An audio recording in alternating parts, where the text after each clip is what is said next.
Deserts are magical places, arid, hot and hostile to man. Yet they support an abundance of life.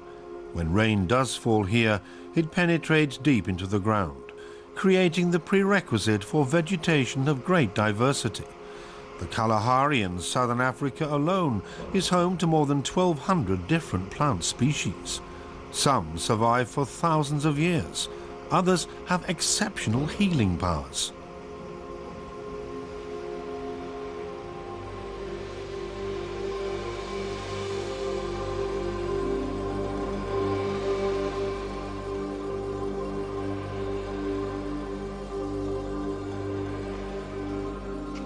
The Greek physician Hippocrates used healing plants on a scientific basis some 2,400 years ago. Now in his 90s, Eberhard von Koenen is a worthy successor to the pioneer of alternative medicine. Hardly anyone knows the desert pharmacy as well as this Namibian doctor, homeopath, graphic artist and author. In his research, von Koenen sets great store by direct contact with the traditional healers among Namibia's various ethnic groups.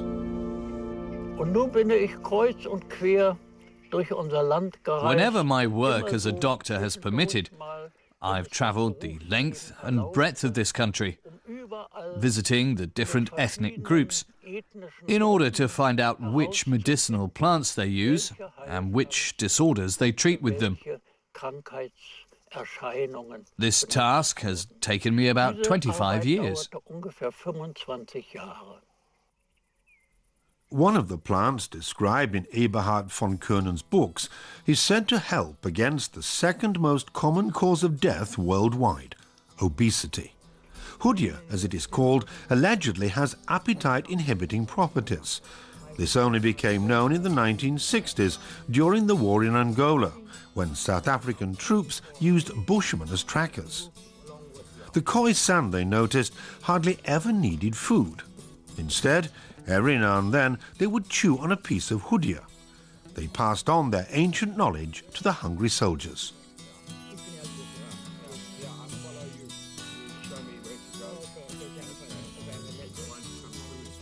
Even today, Bushmen out hunting for days on end use hoodia to suppress hunger and thirst.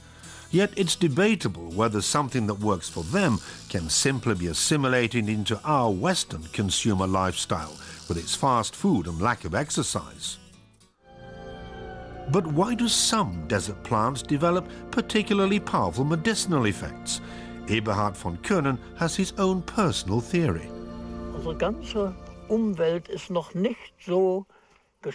Our environment has not yet been spoiled or disturbed as much as the environment in Europe, America or other places.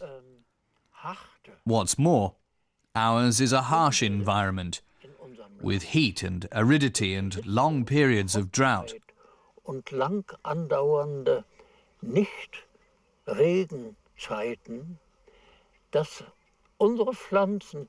As a result, plants that grow here have to develop such a powerful life force that they can survive despite everything.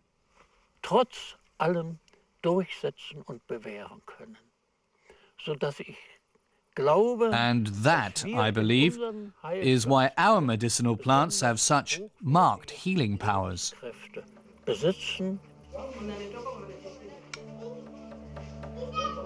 Up to now, these medicinal plants have been used primarily by traditional healers, like Mateus Mutindi Kuvari in Omihana, a Herero village in northwestern Namibia. His patients come from far and wide. Himba women who have travelled from the Kaoko Veld 300 kilometers away.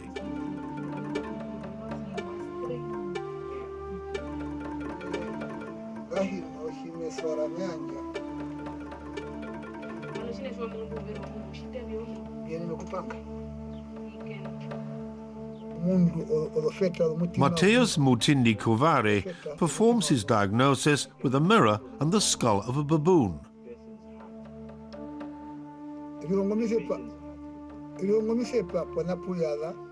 Techniques like this method of taking a blood sample also differ from Western classical medicine. But even so, Mateus Mutindi Kuvari is no shaman. Like a doctor in the West, he needs a state license to practice.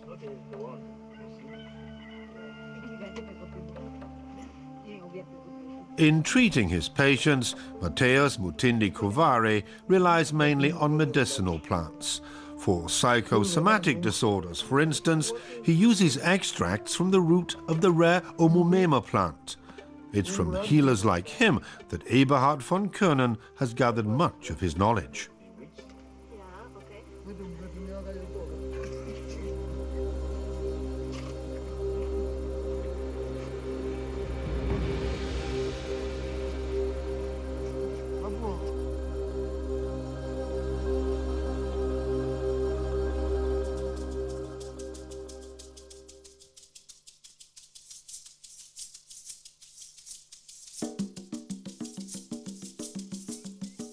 The Khoisan refer to themselves as the first people. They used to roam throughout southwest Africa as free nomads, but today they have to cope with a sedentary life that has been forced on them. Like here in Sumke, on the border between Namibia and Botswana, they get by as best they can. No one knows more about the fauna and flora of the savanna and the desert than the Khoisan. Their knowledge has been extended and handed down from generation to generation for 30,000 years.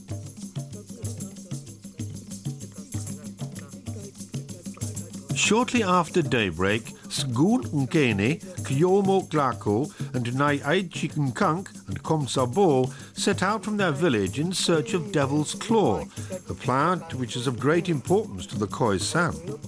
The Bushmen use it to treat back pain, swellings and open wounds. But it's hard to find a devil's claw growing in the wild.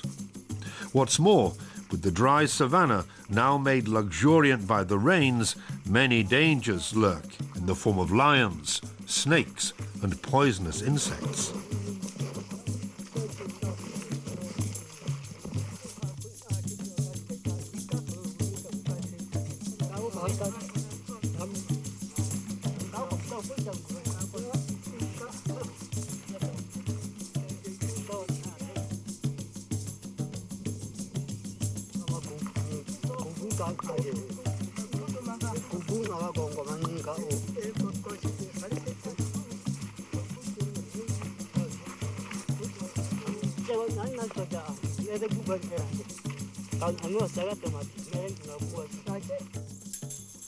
Because of its golden brown root, Devil's Claw is known as Namibia's gold. Demand for the plant has soared ever since it became known that Devil's Claw can reduce the pain from arthritis by 60%. 15 million people suffer from arthritis in Germany alone. Treating them costs health insurance companies an estimated 40 billion euros a year. The Bushmen use only the secondary roots. They replant the primary root so that the rhizome can recover. The deep hole is then filled in. Otherwise, it could become a deadly trap for animals. The Devil's Claw plant now needs a rest period of 4 years. Only then can the Khoisan remove its tubers once again. But with Devil's Claw now fetching record prices, the Khoisan are finding more and more illegal gatherers in their territory. And they are not in the slightest concerned about sustainability. They take primary roots and leave behind large holes. Stands of Devil's Claw have already been reduced to a dangerously low level.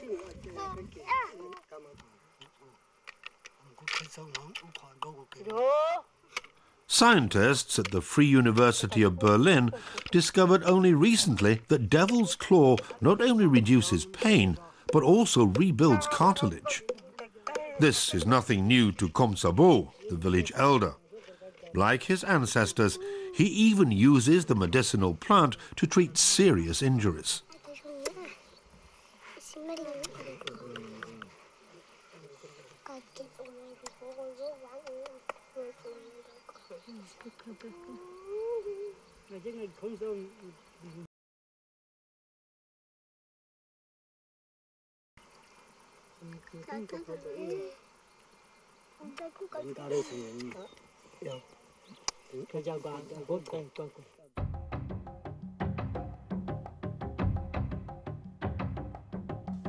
Located some 500 kilometers further south is the Diekmann farm.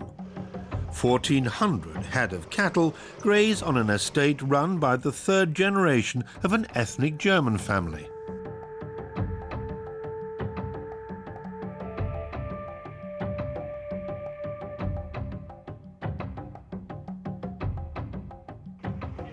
Attracted by the high prices fetched by Devil's Claw, cattle farmer Gero Diekmann has big plans to cultivate the medicinal plant. And he's supported by Professor Dieter von Willert from the University of Münster. An expert on Devil's Claw, Professor von Willert hopes that cultivation will save the plant from extinction. But growing desert plants is fraught with problems. In order to obtain plants already, he purchases Devil's Claw from the bushmen of Zumke at a fair price.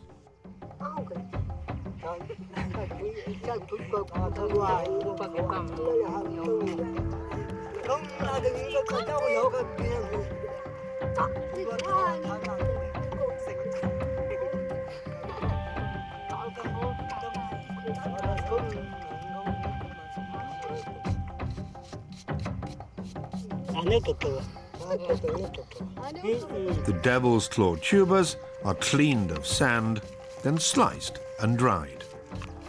During this process, they lose 90% of their weight. They're then ready to be sold.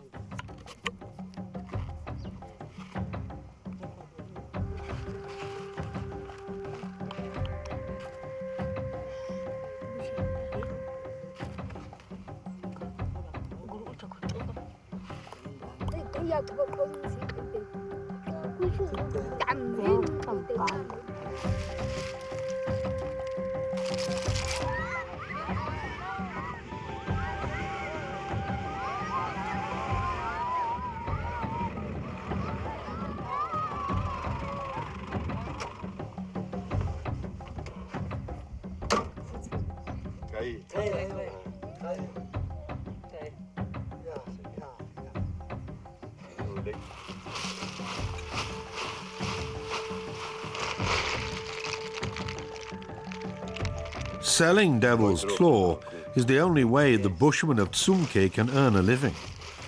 The Khoisan are a reliable source of fine quality produce for Gero Diekmann. So in this case, it's a good deal for both. But unless the Namibian government manages to curb illegal gathering, soon there will be no Devil's Claw left in the Khoisan's territory. A prospect that worries Gero Diekmann. And rightly so, because more and more doctors and patients are turning to medicinal plants as an effective substitute for antibiotics, a fact Eberhard von Koenen is more than familiar with. Und da möchte ich anknüpfen an viele. When I had my practice in Windhoek, lots of parents would come to me and ask me to get their children off antibiotics. Helfen Sie uns, mit unseren Kindern von den Antibiotika wegzukommen, die werden nicht mehr gesund. They just can't get back to full health, they said. Natürlichen Heilmittel müssen versuchen, Those of us who have natural remedies available to us must try to bolster the body's immune system in a natural way. Let no one suggest that we're perpetuating some kind of antiquated practice. What we have in mind is something that is totally future-oriented. One of the plants in the desert pharmacy is already traded as an alternative to antibiotics. The Cape Pelargonium grows in a narrow belt extending through South Africa and Lesotho, and on the farm run by Ulrich Feiter. An ethnic German, Feiter is the first person in South Africa to successfully cultivate and process the umkaloabo, the Zulu name for the Cape Pelargonium. He placed his faith in the knowledge of indigenous ethnic groups who for centuries have used this medicinal plant to treat tuberculosis. The Cape Pelargonium activates the body's natural defenses and is particularly effective in the treatment of respiratory disorders.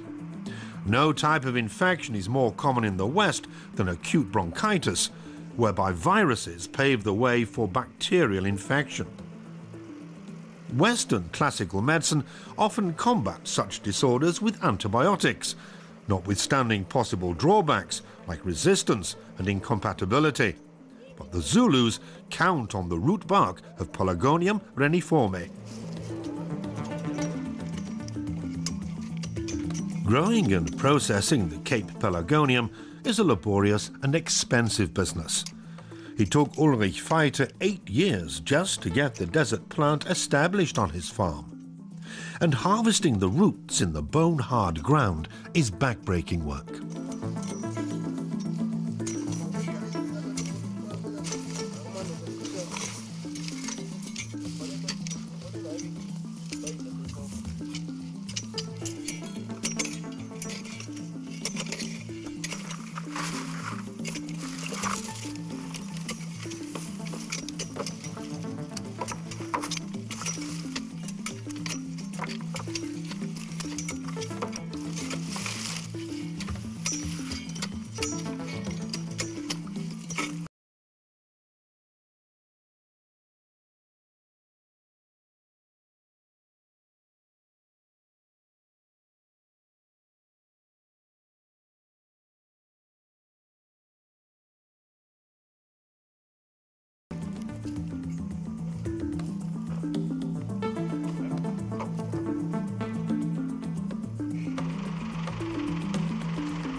After harvesting, the roots of the medicinal plant are cleaned in several operations.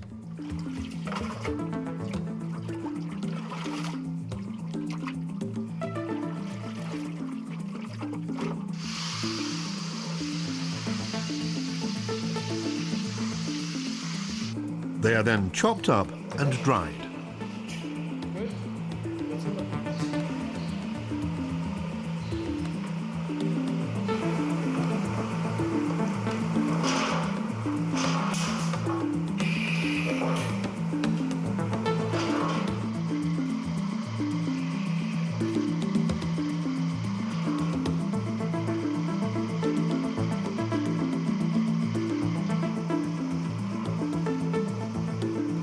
Processed correctly, Cape Pelargonium is an alternative treatment for patients with a resistance to antibiotics. Dr. Traugott Ulrich travels throughout Africa in his search for such alternatives. In many respects, we have reached a dead end with regard to treatment strategies involving synthetic drugs. We use antibiotics, for instance, unnecessarily often. Many bacteria have thus become resistant to them. So we can no longer turn to antibiotics where we really need them for fighting life-threatening infections. This situation is forcing us to search for different approaches, one of which is to use plant-based medicines.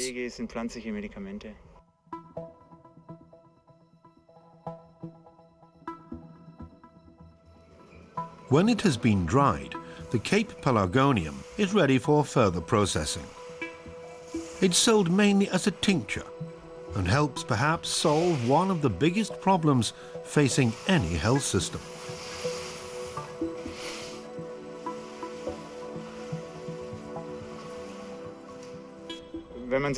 If you look at the range of patients who visit the average doctor's practice, about a third can be diagnosed and treated with our knowledge of classical medicine.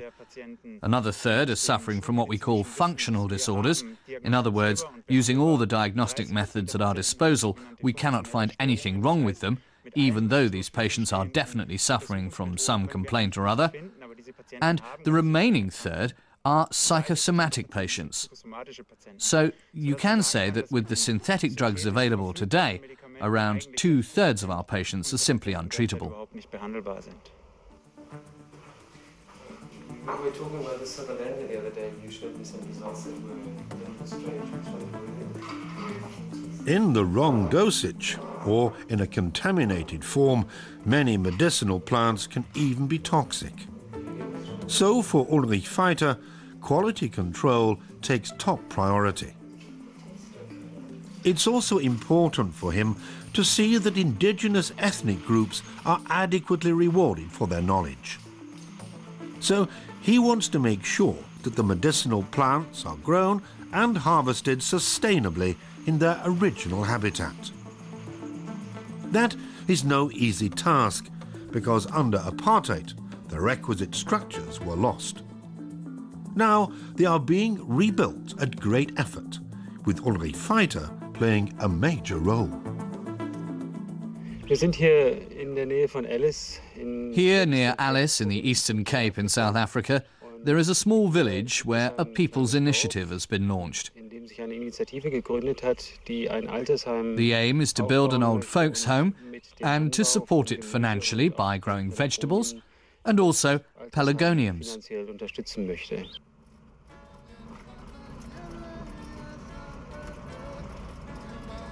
Thus, in a similar way to the situation with the Bushmen in Sumke, here too a structure has been created from which everyone benefits. The course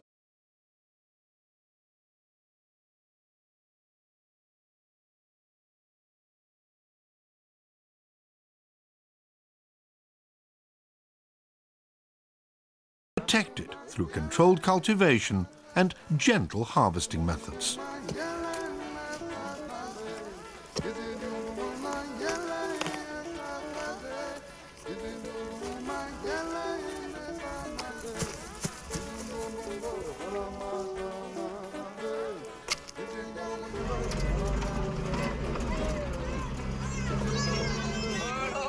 There were some initial problems to be overcome, but the project has now been running successfully for 2 years. So it's not surprising that Kirsten Paulsen from Namibia, who does the buying for Ulrich Feiter, always receives a warm welcome. In this former homeland, Feiter's initiative is still the only chance the local inhabitants have of earning a living.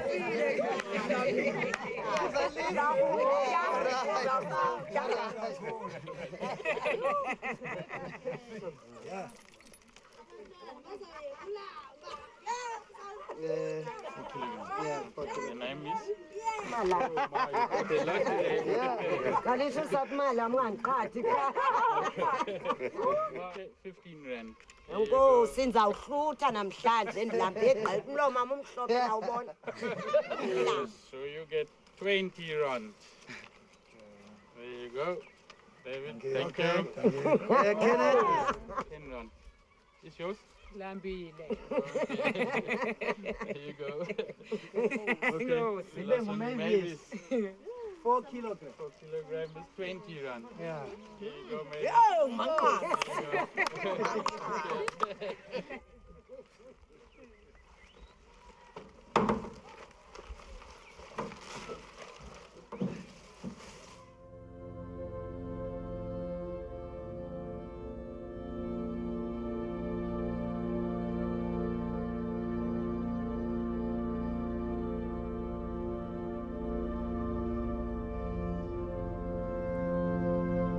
Science and natural medicine still view each other with suspicion, but for Eberhard von Koenen, the time is ripe for reconciliation. Der moderne Arzt hat heute einfach nicht mehr die Zeit. Modern-day doctors just don't have the time for an initial consultation lasting an hour or an hour and a half. Denn nur aus der genauen Yet only if I have precise knowledge of the biography of a sick person will I be able to determine the origins of a symptom and then treat that symptom. dann dieses Symptom zu behandeln. Das Endziel ist und bleibt die enge Ultimate goal Zusammenarbeit must be close cooperation between homeopathy and naturopathy, Naturheilkunde with both going hand in hand with modern allopathic medicine. Medizin den Weg zu gehen, das Bestmögliche nicht nur in unserer Kasse, sondern vor allen The Dingen aim an der must be Gesundung to achieve the best possible cure for the patient. kranken und leidenden Menschen erreichen zu können. So far, only a handful of the plants in the desert pharmacy are known to us, and our knowledge of this precious resource is closely linked with the original inhabitants of the regions where they are found. Their habitat is being encroached on more and more, yet it is vital for this knowledge to be preserved and protected, and not only in the interests of Africa.